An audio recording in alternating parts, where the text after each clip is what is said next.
Duff was going to be. And just like hung out there for a few hours. And then the party on Friday was partying, but I just got to say, I mean, I partied. No, same one. Yeah. Honestly, for the bad one. Right. So nice. I love it. Very well. They're good. We're going. We're rolling. Fuck yeah. All right. So this is episode 2 of Independent Idiots. We've got 2 very fragile boys. I hate myself. Yeah.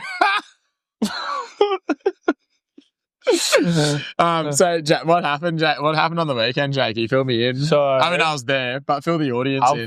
fill you in anyway. There might be some stuff you don't know about. Oh. So we were invited to our friend Sassy's 30th birthday. Yeah.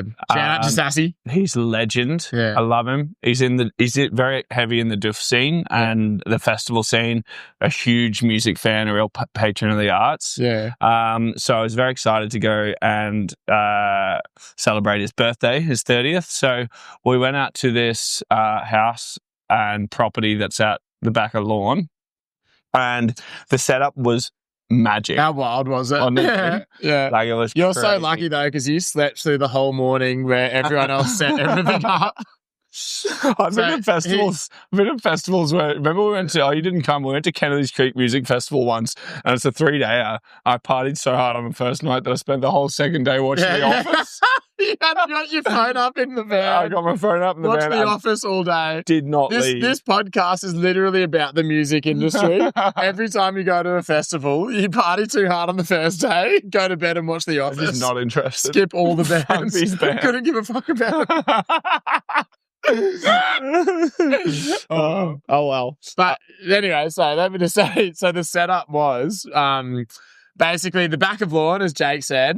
There's like this old quarry, and they set up this huge circus marquee tent down in the bush.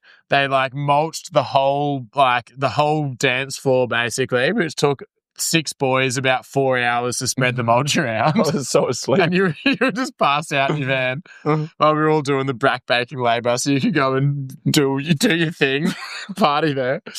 And then they also had like the Pitch Music Festival laser system set up, epic stage, and then DJs for what was almost 48 hours. Yeah. It was like Saturday.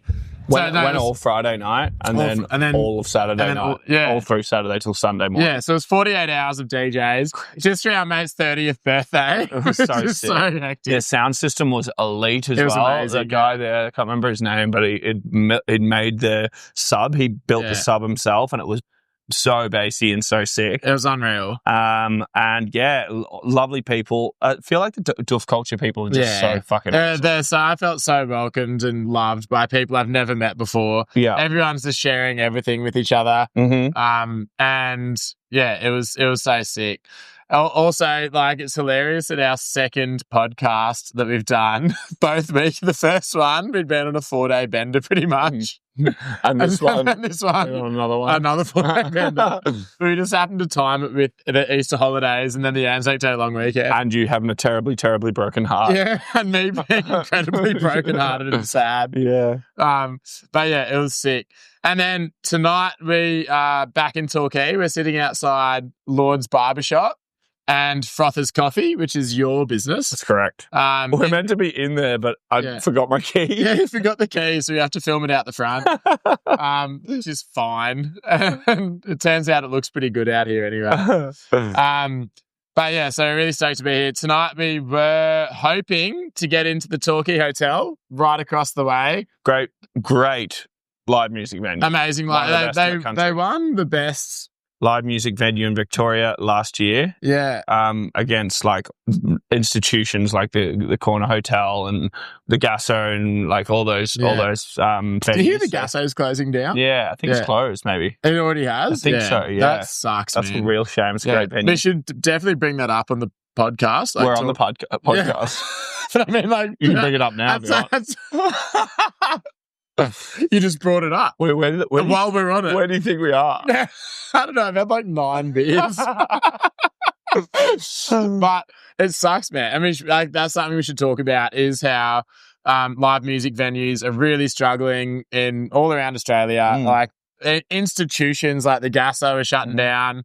And that place is great. That was our first ever Melbourne show we played in Savage Honey. Was at the Gasometer. And it was awesome. Yeah, it was one of the best venues we played. The sound was great. The staff were great. And it fucking sucks that that's no longer a spot because that.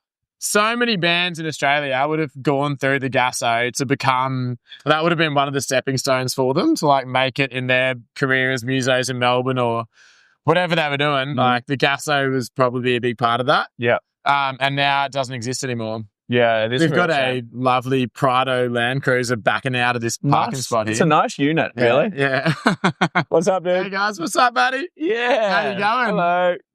Yeah, real good. You're on a podcast at the moment. Yeah. Hey, everybody. Love that. Little Country Farms from Ballarat. Shout out to Ballarat and the Country Farmers. Ballarat. That's a good band name. Ballarat's a great fucking place. That's a great place. Every building used to be a church. Yeah. In Ballarat, which is what I like about it.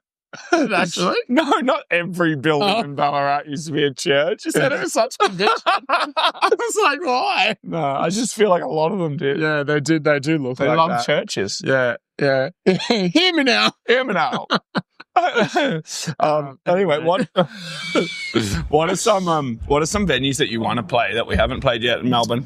I'd love to play, as is the Corner Hotel, ultimately, one day would be great. I mean, I think the room's, 600 people or something? More, maybe, like yeah. 1,000 maybe or something. 1,000, yeah. Yeah, so to sell a venue, to sell a room out at the Corner Hotel would be unreal. I reckon it's 750 says 750, Jamie. you reckon? Yeah, pull that shit up, Jamie. Yeah, get that up on the stream. Thanks, Jamie.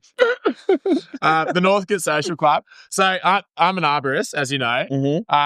And we work for the guy who owns the Corner Hotel and the Northcote Social Club.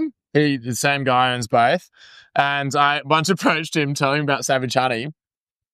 And while I was there, I also stole heaps of shrooms from his garden.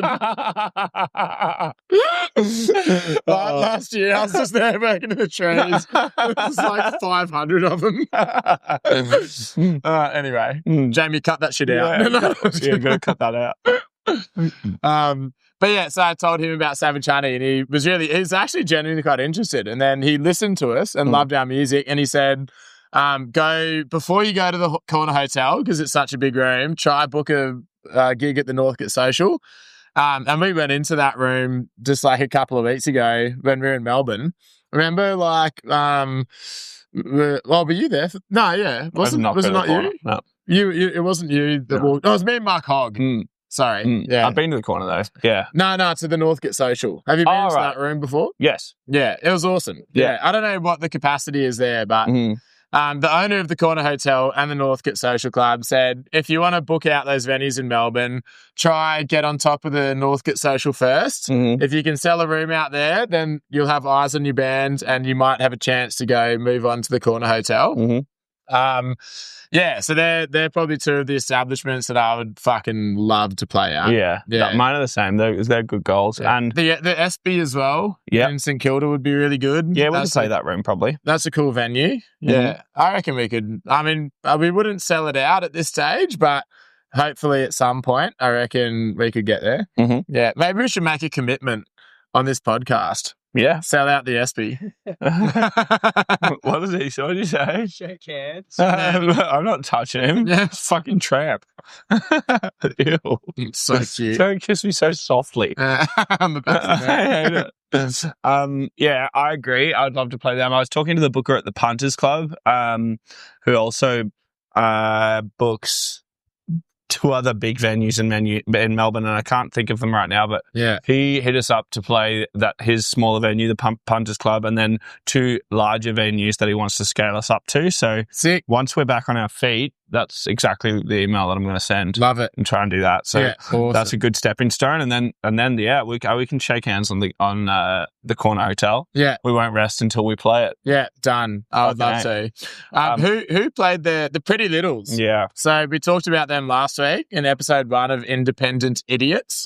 And the Pretty Littles played the Corner Hotel the night before they played the gig at Torquay Surf Club. Torquay Surf Club. and they fucking packed it out. It looked amazing. Like, how sick's that? Let's talk about their gig too. Their set at Torquay Hotel at Torquay Surf Club was fucking unbelievable. It was unreal. I was really like, I've always liked them, but I really was blown away. And like, this is the second time we've talked about it in our second episode. Mm-hmm. So obviously they really impacted us. What do you reckon it is in a live show and in music that stays with you? Like, so when you think about it, talk about it after you've seen a set, the things that impact you the most, what do you reckon that would be? As a vocalist, it's always vocals, but not. Well, Jack's such a different vocalist to you too. He's like very like raw, like Aussie accent, like almost like, or I don't know what you like, folky, punky like sound. He's got a lot of grit to him, and grit. But what I like most is vocalists who like have a motive at the forefront of their performance, like a motive impact at the forefront of their performance. So with him, he can tell that he's really bearing his heart when he sings. He's a storyteller. Yeah. He's telling a story, and he wears his heart on his sleeve in that. Yeah. And he's got good vocals too. Like, you don't get away with being real gritty and raw unless you can sing in tune. And so he sings in tune, but he has this edge to him that you'd think he's almost like not like trying. Speaking. Yeah. Like, some spoken word stuff. Yeah, like spoken word, but in tune. Yeah, no, totally. Yeah. So the vocals are obviously critical to you. Yeah. Something else that you really value and appreciate when you see a live show. Perfect harmonies are like, you do froth harmonies. I fucking love harmonies. Like, they're one of my favorite parts of music. Like, that we've talked about a lot, but that feeling that you get whenever you are perfectly harmonizing with someone, it's more than just your ears. There's a full vibration that goes through your body. Yeah. And I noticed it when I was supporting Angus Montaigne. I was playing bass for Angus Montaigne at a little mini tour that he did recently. And one of the best shows I've ever seen. Yeah, the harmonies like blew my brain out. Yeah. And the thing is, I couldn't hear myself through the fallback. I was off hear myself at all. I was just like working off the feeling. Yeah. So if I sang in tune, it's a proof that that you can feel it, because it was like, I wonder what that is. Like the physical feeling that you get when you hear harmonies, it has like this emotional impact on you. Mm-hmm. And if anyone listening to the podcast has an answer, like why that's the case, just leave a comment on it, because I'm actually so curious to know. Like, something about vocal harmonies just connects emotionally with a person so much. I think it's something to do with the vibrations. I think if music is just a vibrational wavelength, so like it would make sense that if the two keys are like in sync and sitting perfectly under one another, it makes all your giblets wobble. It would make your giblets wobble. That's exactly what I was going to say. That's exactly how I was going to put it. It makes all your giblets. So like motherfuckers. I like to laugh into the mic. It makes you wobble like a It makes your giblets wobble like a motherfucker. It does. So those are my those two things. There's heaps more things that I love about a live show. Yeah. Those two things are they'll fuck me up. They'll fuck anyone up. Yeah. Well, my two things, apart from my giblets wobbling, my two things are a solid melody. So, I mean, I'm not very lyrical in terms of like, I would love to write good lyrics, but when I listen to a song, I don't listen to lyrics much. Mm-hmm. Which in fact, you're really bad at remembering them. I literally cannot fucking remember a single song. I can't sing anyone else's song from start to finish. Like, that's true. I know zero covers. That's true. Knocking on Heaven's Door is the only one. And just because that's what I've been doing. And there's like 3 words to that song. There's 2 verses in the same chorus, and the verse is like 1 sentence long. Yeah. So you know fuck all, but that's because you are so melody driven. Well, I just love melody. Like, I feel like the biggest emotional impacts that people have when they listen to a track, like, it's speaking about, rock and roll folk, not necessarily like a DJ mix or whatever, but with rock and roll folk live music, I feel like melody is so impactful. Like, it's the thing that gets stuck in your head. It's the earworm. It's like, well, Hey, here's Sammy Shalhoub, the Jew. Sam Shoe. Sam's shoes. From Magic Bean Guillotine. Magic Bean Guillotine's doing? coming back What are for a you little guys doing adventure. We're just shooting a pot. Yeah, Oh, shooting you're shooting potties. a pot. Yeah. You want to come and sit with us? Yeah, Yeah, I'm just, come on. I'm just walking my dog. Oh, Hey, Michael, my dog. Where's your dog? Where's your dog? I've Lost it. I've lost the dog. Come and sit out. Do you want to do a little weekly review of some music? Well, yeah, you guys want to hear my favourite single of the week? I'd Yes. love to, babe. Sit on my lap. Tell Let me. me think. Folk Beach Trio, The Actor, came out last Monday. No shit. No shit. Fucking oath. Tell us about it. I don't know who they are, what that song don't know is, what and I want to hear all of it. Power Trio, Yeah. girls from Melbourne. Sick. That's all I got to say. Love it. What was their name? Folk Beach Trio. Folk Bitch Trio. Beautiful harmonies, beautiful guitars. Oh, I love that. We'll have I want to hear it. You got to check it out. Yeah. And that's from me because I got to go find my dog now. Okay, Yeah. good luck finding them. Everybody, that was Sam Shalhoub Sam from Shalhoub. Magic Bean Guillotine. Magic Bean Guillotine. That was a bit weird. Here's the I'm pretty sure he doesn't have a dog. Yeah. Oh, God. He's not. He's going to make a guest appearance every week. He's an odd guy. Yeah, he's a wonderful, wonderful mascot. Oh, Declan, I just clicked this mic. I'm not sure if it's still on. I think it is.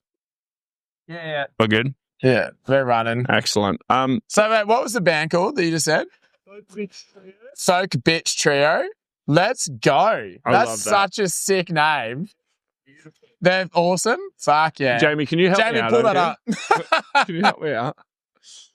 I can't use my hands. Yeah, Can you feel It's a a- magnet? it's a magnet. Oh, Oh, there it is. Ooh. Oh, here he goes. Put it up there. I'm hard as a rock. Thank you. Thank you, Jamie. Love you. That was Jamie, by the way. First time Jamie! Yeah! Yeah, his name's actually Declan, and he's a fucking Yeah. champion. He We wouldn't is. be able to do this podcast without him. We absolutely adore him. Like literally, Jake and I are two of the most independent idiots you'll ever meet, and we That should be the cannot. name of the podcast. Oh, that could be the name of the podcast. And we just suck at fucking doing. We pretty suck much- at follow through. That's yeah, our follow through. Yeah, we have ideas. good ideas. Yeah, we're creatives. Yeah. Yeah, Creatives, but we they're suck. Jamie's a successful creative, and so is Sam. Yeah, they're both good at what they do. Oh well. Oh well. Okay. Here we are. So So anyway, we were talking about what was it? we're talking about what we like in a live Melody, performance. Melody to me. And it sounds like the band that Sam Shalhoub just brought up would be a really good example of that. I'm keen to listen to them. Yep. Haven't heard them before. Yep. Big shout out to those guys. They're going to be in the link in our bio for this episode. Mm-hmm. Those gals. They're the three gals. Two Yeah. lady guys. Yeah. And then, so anyway, back to what we were saying. So melody is so important to me. Also, stage charisma, passion. Like when you hear that the song that someone's written has a real emotional foundation. I feel like that carries so much energy in live music, even recorded, like studio albums, whatever it is, like music in general, rock and roll needs some sort of emotional backing, meaning whether it's like a sad thing, a happy thing, partying, like whatever the motivation is, if you can hear that in a song that someone writes, I reckon. I agree. Yeah. And a band that does that are actually the Terrys, I feel. Mm-hmm. Yeah, which are our good friends. Mm-hmm. I feel like a lot of their songs, they just like have that uplifting, happy, emotive, catchy melody.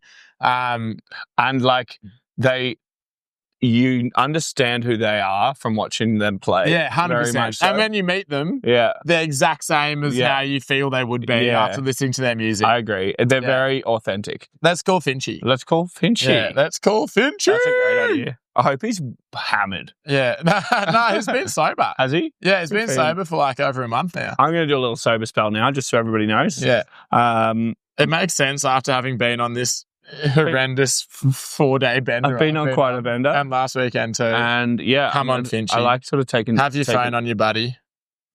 I like taking sober spells every now and again. Yeah. I feel like it centers me a little bit more, gets me moving. Oh, you've reached the mailbox. It's a shame. I'll send him a message and say you're on the potty. So they were really great. The Myths were also really good last week. I really liked them. Jim the Barber's calling. The Myths were good. I thought they were really good. Didn't we talk about that last week? We talked about we were going to them last week.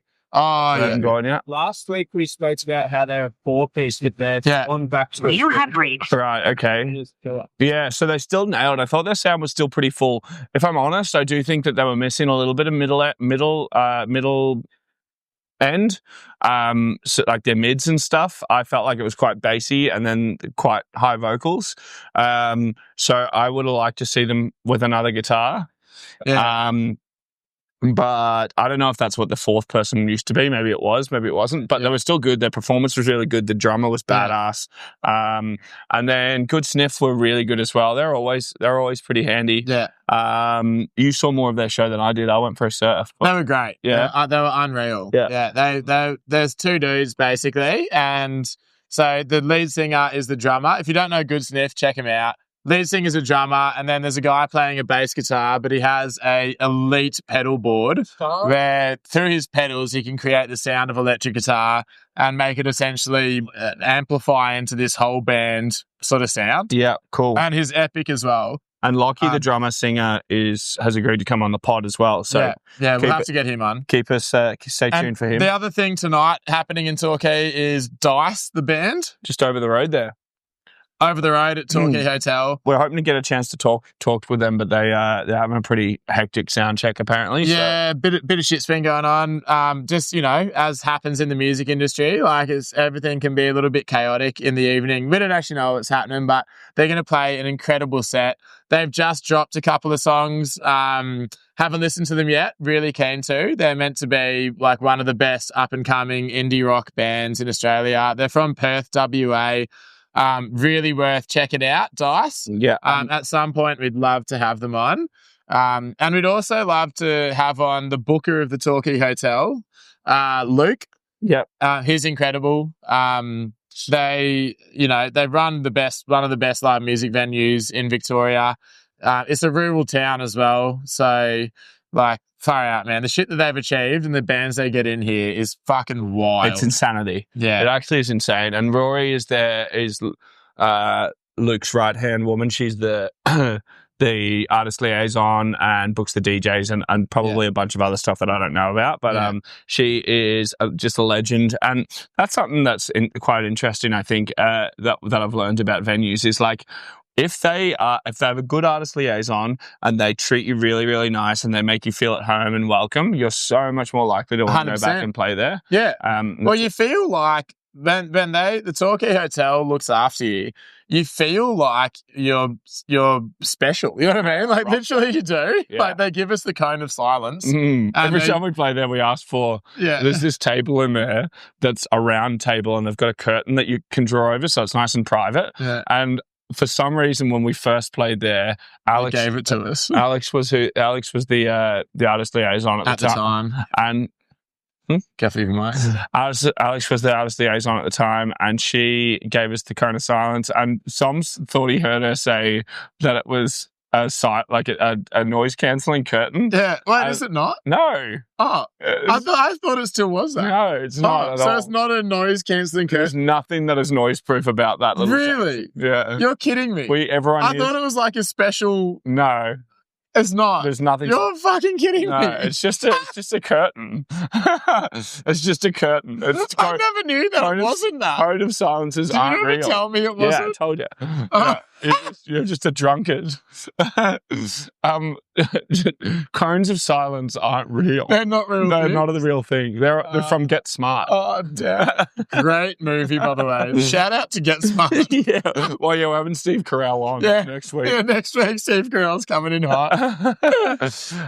Shit. So yeah, that was pretty funny. But yeah, they do. They treat you really, really well, and that makes all the difference. You feel like a rock star, even getting on stage after being treated like a rock star for 2 hours. Yeah, you makes play you better. Perform better. 100%. Yeah, definitely does. Nah, I agree with that completely. They're really wonderful, and there's it's throughout the whole music industry. You get like artist writers and things, and it's all for that purpose. So like for those of you that don't know what a writer is, it's basically if you're performing, they will supply you with like you can write a list of shit that you want in your green room before you get up on stage. So you can be like, I want a bottle of Jameson, some Nike Airs, and some Gaviscon. and some Gaviscon.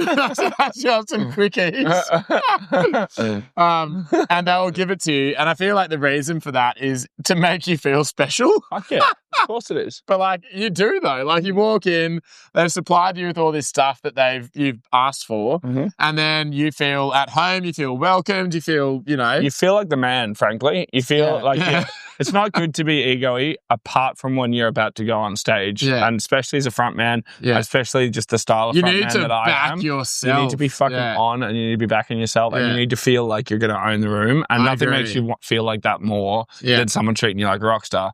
And that sounds a bit lame. No, it's so true. And if you're listening to this and you are in a band that's trying to make it, and you are the front man or any part of the band, try take that with you, because like it's a real thing. If you walk up there expecting yourself to be the best, you're going to play really fucking well. Agreed. Like, but you're going to get up there, you need to own it, and like don't carry that attitude into your everyday life. It's just like a pre-gig meditation almost. Like, that's exactly what it is. Psych yourself up, make yourself prepared, go on, perform like you're fucking Freddie Mercury, and like think of yourself that way so that you can deliver the best performance you can, so that the people that are there can enjoy it.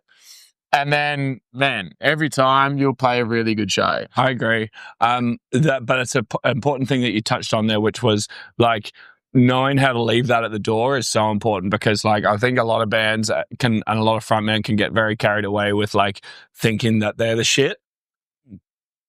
And like, yes, that's when you're on stage, full permission. Fucking be an arrogant asshole if you want to be. Yeah. But like when you come off stage, go back to being yourself and remember your place and be humble. And especially when you're in venues, it's really good advice for people is to like be kind, be gracious, and be on time, all that stuff, because venues be professional. Yeah, be professional and be a kind person. That'll get you a long way. Yeah, in this industry in particular, we went to a industry night where Luke, the booker from Torquay Hotel, was hosting a night in Geelong, teaching people about the industry and stuff.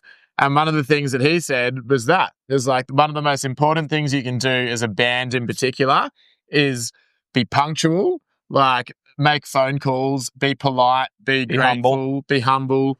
If you're supporting a band, stick around and watch the band after.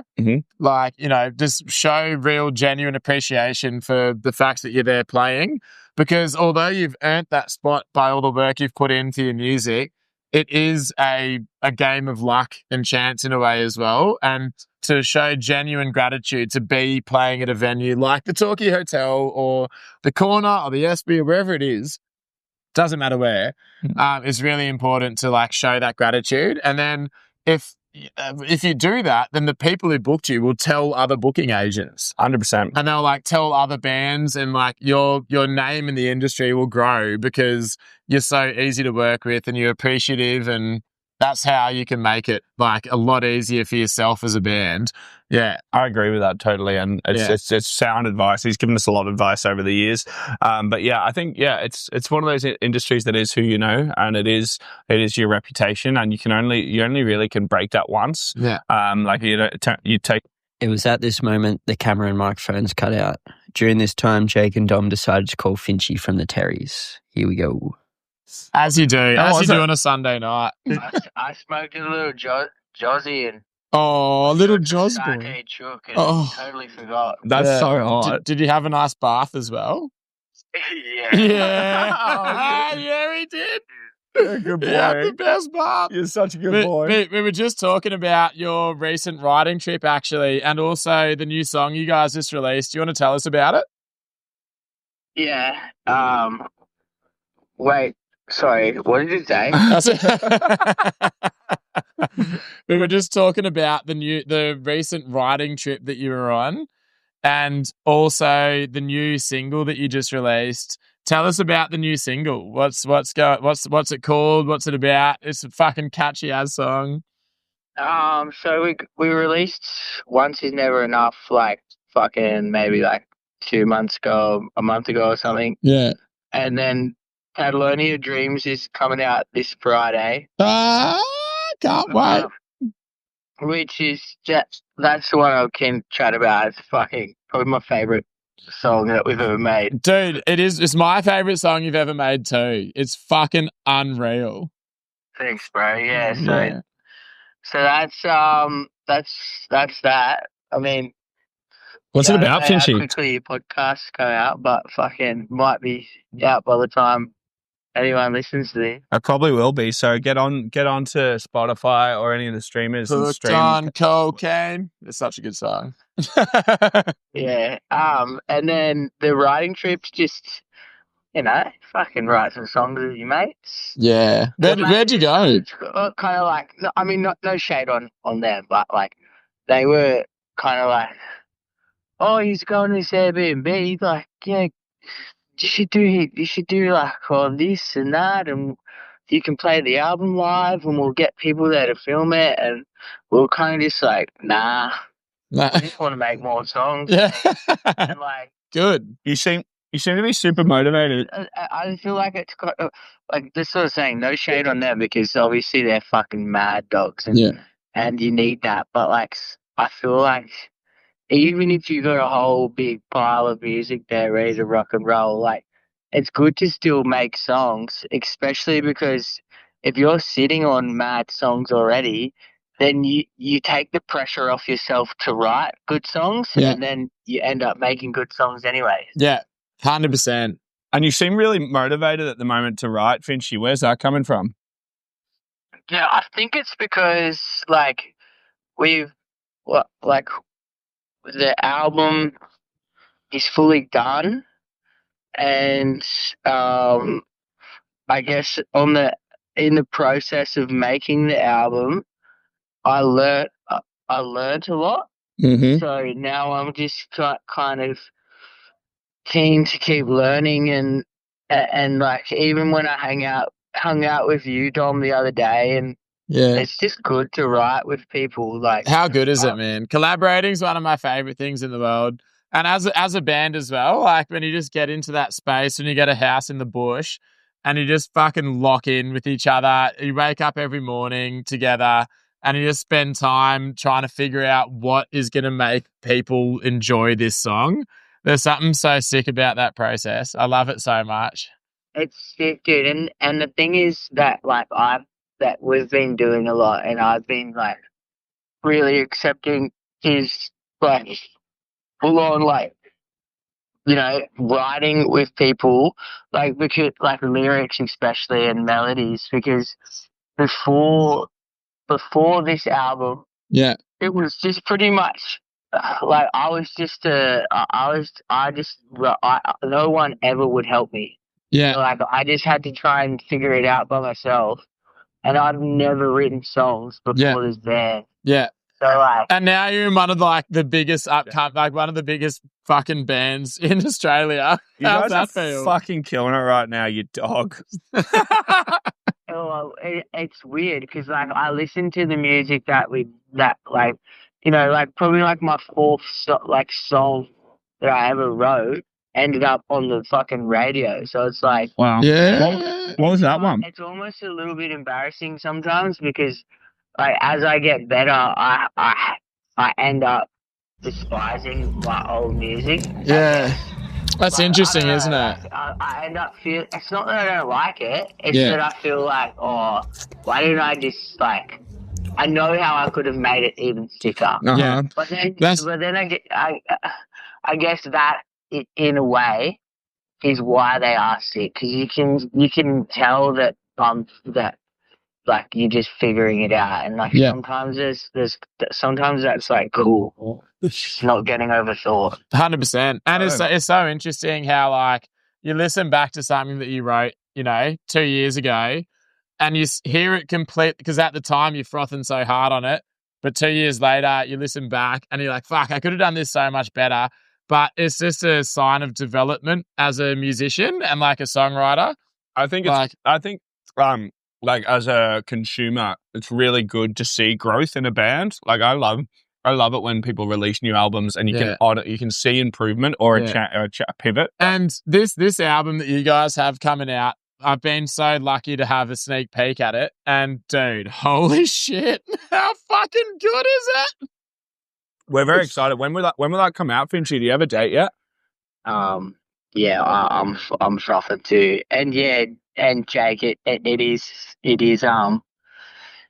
sick to see. You are right. Like, like you often see bands just come out, and it's like they're already too good. Yeah. Oh, you don't even. You're not a part of the journey, like, yeah. Yeah. So when's the album coming out? Do you guys have a date yet? Yeah. I don't know what it is. I knew you wouldn't. It's June the 20th something. I know that. I can't remember exactly what. And Salvo's gonna keep growing his beard and hair out until it drops. Salvo's gonna grow his beard and his hair, and then when it comes out, have you seen that? He's gonna shave his head. He's gonna look so weird. Wait, bro, I actually I can't even really explain I don't even know why he's doing it. No, nobody knows why he's doing it.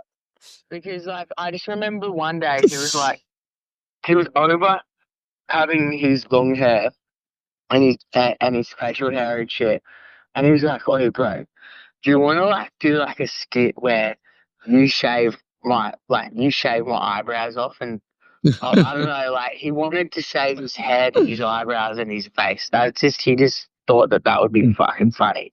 So then I was trying to figure out how we could how we could make it make sense. So then that's why I've created that fake profile of Salvo. Is that so? That's you running Sasquatch Salvo, whatever it's called. Is it? Does he know about it? Oh, we're gonna pull up a Jamie, link. pull that shit up. We'll pull up a link to that on the pod so people can go and follow Sasquatch Salvo. That's so fucking funny, dude. He looks like Robin Williams' Knuckles. Dude, he looks so fucked up. It looks like Robin Williams' Knuckles. Weird shit like this, eh? Oh, that's great. That's so funny, dude. Yeah. What else has been going on, Finchy? Oh, just, fucking doing Finchy things. Are you coming to Torquay soon? Yeah, can you come down for our show, please, and feature on it? Oh, when's your show, boys? 25th of June. No, of May. 25th of May. Yeah, 25th of May. Yeah, I could probably do that. I think you said you had. Do you have something on, or was that the 18th? Oh, yeah. Wait. What? Oh, the show.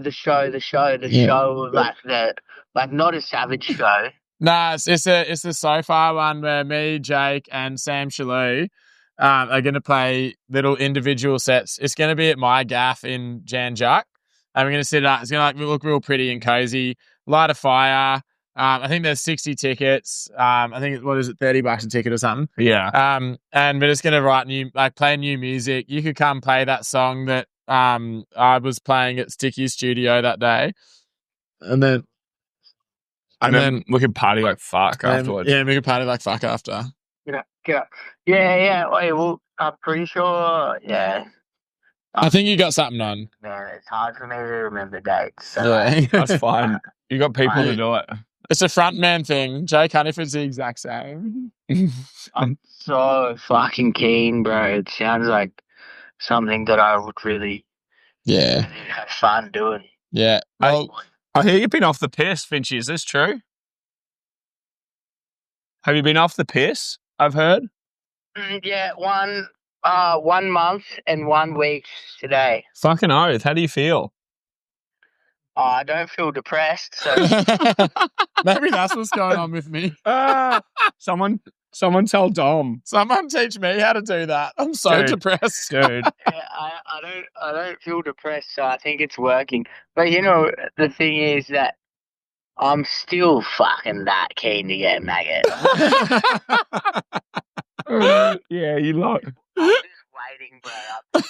I'm waiting until my birthday. When's your birthday?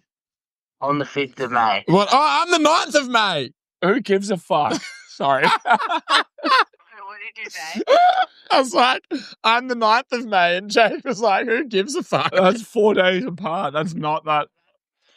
Yeah, that is madness. Probably got the same star sign or something. Yeah, me Dude, too. how crazy. Couple Mine's of raging bulls here. my birthday's in December. That's only like 4 months after that. How crazy is that? How crazy is that shit? Wait, what did you say, Jake? I said my birthday's in December. That's only like 4 months after that. That's how crazy is that?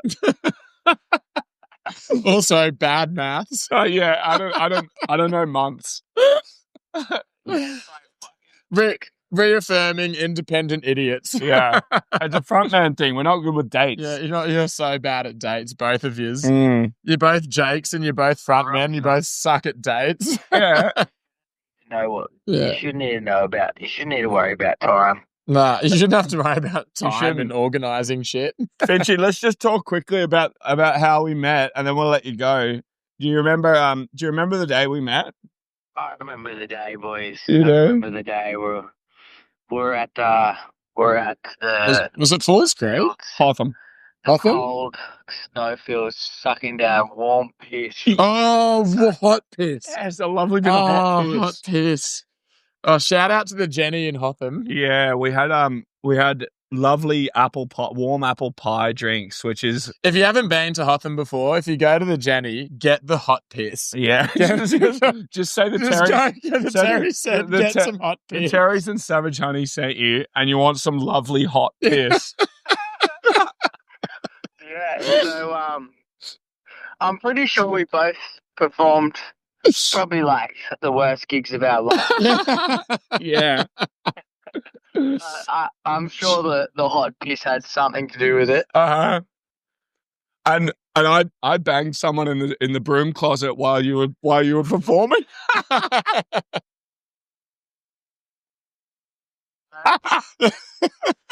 Oopsie. At least I think it was someone. It might have just been a broom. It might have just been the closet. With a mop or some shit. Oh, no. Good times. Nah, that was sick. And then we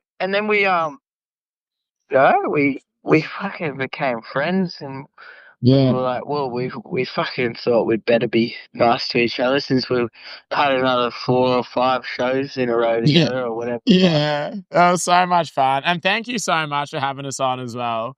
It was such a good thing. It's a big thing that we like to talk about on this. And the whole point of this podcast is talking about like how to make it in the music industry and what's important, trying to help bands make a way. And a really important thing is like the relationships you build and like the people you meet, being a good bloke, like, a good person and not fucking, just being there for each other and lifting each other up. And you guys have done that for us so much. You featured on one of our new singles and it's the best fucking thing that's happened to our band, I reckon. What Dom's basically saying is don't be a cunt. Yeah, to sum it all up, don't be cunty. Yeah. True that. Do you have any other words of wisdom before we let you go? This will be the last question. Just for other bands out there, just trying to. Yeah. Suck it up. Suck it in. Let's figure this shit out. Pull another cone and then tell us. Yeah. What do you got? Yeah. Let's go. Yeah. What do you got? When people say like, you boys don't get it. When they're like, fuck, like, how do you make a song?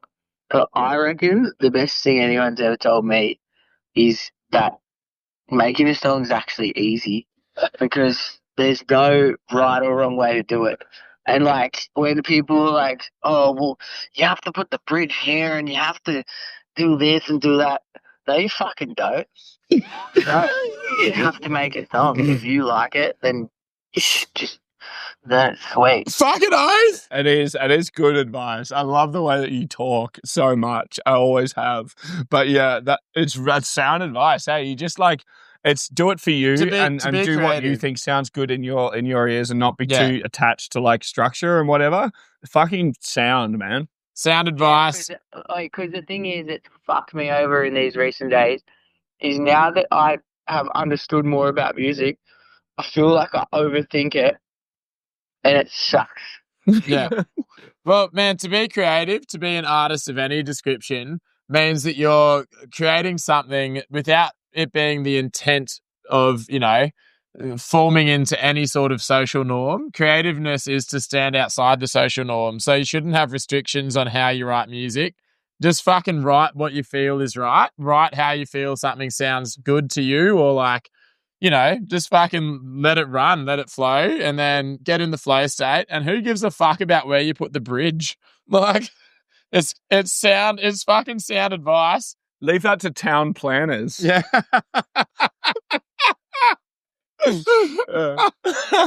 Leave that to the architects. After that, like, then the beauty of having a band is then when you show them your soul, and they can help make it even fucking better. Yeah. 100%. That's it, because then people might, you might have a lyric that you just like, there's been times where I've like had a lyric in there and I just knew that it was shit, but I couldn't really think of anything else. And then lo and behold, the boys are just onto it and figure it out. And then they refine it and punch it up a bit. Working as a team. Fuck yeah. That's epic. Yeah. All right. Thanks so much for jumping on, Finchy. It's Independent Idiots is the name of the potty. And is there already an episode out? I'm going to go listen to it after. No, we're stacking a few up first. We're going to stack 5 up, and then we're going to start releasing weekly in about a month or so. That's so mad. Like, I'm going to make a podcast as well. I'm going to get you boys on tomorrow. Yeah, it's real fun, dude. I'd really recommend it. Let's collaborate. Yeah. All right, Finchy, Jacob Finch of the Terries, you've done so much for us. We love you so fucking much. We seriously couldn't be more appreciative of your relationship, everything you've done to help Savage Honey, just being one of our best mates. And your friendship over everything. Everything is just, you're one of our best mates, and we love you. And let's fucking try and get you down here soon. Come to Torquay. Just do it. It's sick down here, isn't it? All right, love you, boys. Thanks for having me. No worries. Bye, Finchy. Catch you, brother. Bye. Yeah, God, I love the way Finchy talks. He doesn't. He really is himself all the time. It's really good to see. It's also been like, so he is a friend above everything else. Like, he's been a wonderful support, like, to me in recent times. He's always been one of your best mates. You guys crack each other up. He's a wonderful example of like, of what a good muso should be in this industry. Like, he's a really, really kind, generous, considerate dude. So fuck yeah, Finchy. And the whole of the Terries are fucking awesome. And if this podcast is out after the release of their song, jump on and check out their new single. Yeah, because you've heard it and it's going to be a fucking banger. So it's their best song. Sick. It's like the whole album. Not like, no word of a lie. When I heard it, I was like, this is probably the best album I've heard since Sticky's released Lekker Boy. And it was recorded at their studio and has, it just has the Terry's touch and beautiful songwriting. It's something really worth checking out. But to sum it all up, thanks so much for joining Independent Idiots today. We've both been pretty rattled. Yeah, I've had about hungover and he's pissed as a parrot. Yeah, I went to a wedding last night and had the recovery today, so I had like 10 beers, but it's been fun anyway. It was so much fun. I love you, man. Love you too. Catch us next week. Yeah, we'll see you soon. Let's go. Catch ya.